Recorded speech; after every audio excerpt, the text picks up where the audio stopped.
How's it going, y'all? Back with another video, this time going over page 2 of chapter 3. In this one, we're getting to see like the full, full potential of what Artemis can do, because right now she's just playing with Sekhmet. Now that she's caught her second win, so to speak, this fight is a cakewalk, and there's really nothing else to do but to just finish it. I remember when I first started doing this chapter, I was like, when I started on the inks, I was considering like, do I want to do the inks in Procreate or Clip Studio, because both have like their advantages and disadvantages. So like for the first 5 pages, I ended up just doing the inks in Clip Studio with a regular G pen brush. But as I moved on, I just found one that I like, really liking, Procreate, and it's one of the like stock brushes that you get. So if you have Procreate, you can use it without going through any other channels, whatever. It's called a tinderbox brush, and it's under like the inking section. In the default brushes, you just scroll down to it. I have it at the top of mine, but it feels weighty with a little bit of texture. That way you can like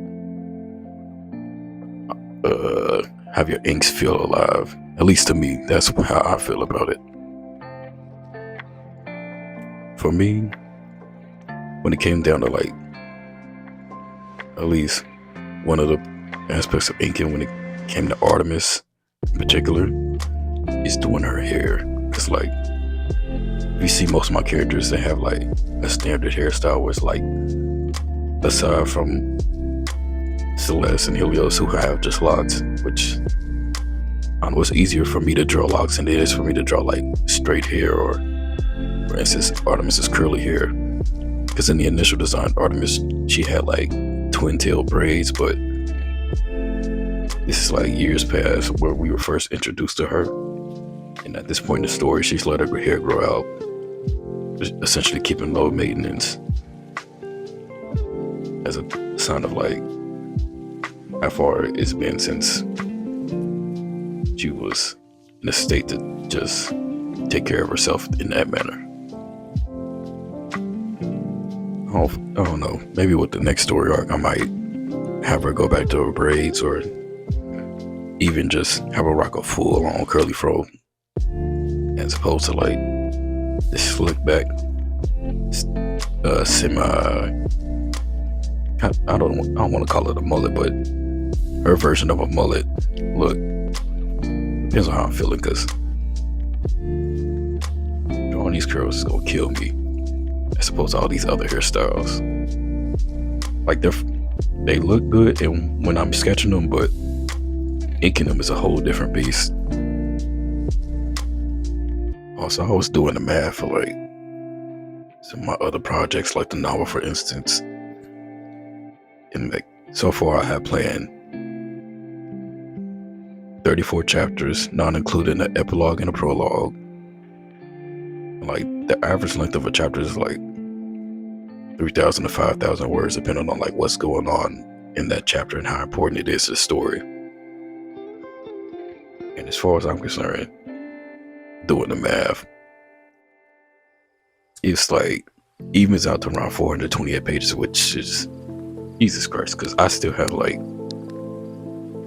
this is just one book out of 6 that I had planned, and the comics are like little spurts of stories in between those events.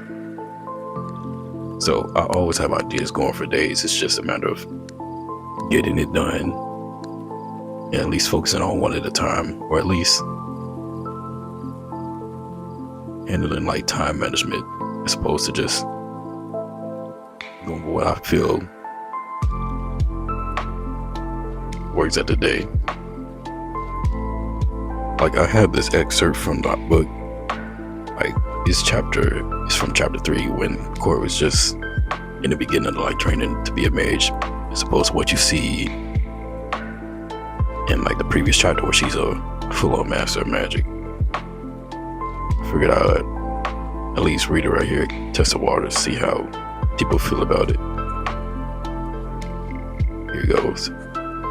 Despite all the miracles she performed within the last year, they all left, for if they didn't, it would be barred from the temple safe all grown up in. Serapis asked Corey, surely they'll be alright with each other though. They thought.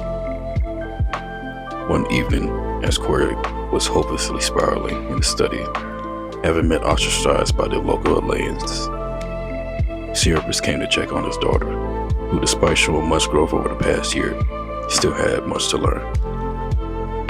Pops, what do you do when you want to help someone that won't let you? Asked Corey. You do nothing, he replied. Nothing? Exactly, Serapis responded. The only person that can help them is themselves. All you can do is offer a hand. It's up to them whether or not they want to take it. That's bleak. That's life, Corey. Would you believe in the original script, Serapis had literally no lines, if anything. Like, in the beginning, he was just somebody that was there. And like, to have his role evolve, because eventually he was just going to be fridged. Sad to say. But with a story as big as the one I had planned, some characters eventually were going to be left out. Others left by the wayside, but so I'm taking my time with it. Figure I could spin the roles. Because why not? It's my story and I feel like telling it. Also, it's like moments like those between Corey and Serapis. I wanted the contrast between Apollo, Artemis, and Zeus, where one parent is more insightful and nurturing, the other is, well, he's Zeus. And if you know anything about Greek mythology, he is not the best person. He is a sick man. It has to be dealt with by any means necessary if he was real. So see, that's the whole point of this story or arc. But that's later on down the line. For now, our protagonists are dealing with the eyes of Ra in this current saga. And from then on, we'll just see where the story takes us. For now, here's what we have.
Reaching the end of this video.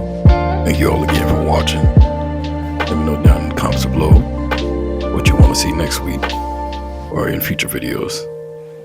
It's going to be all stay rotten.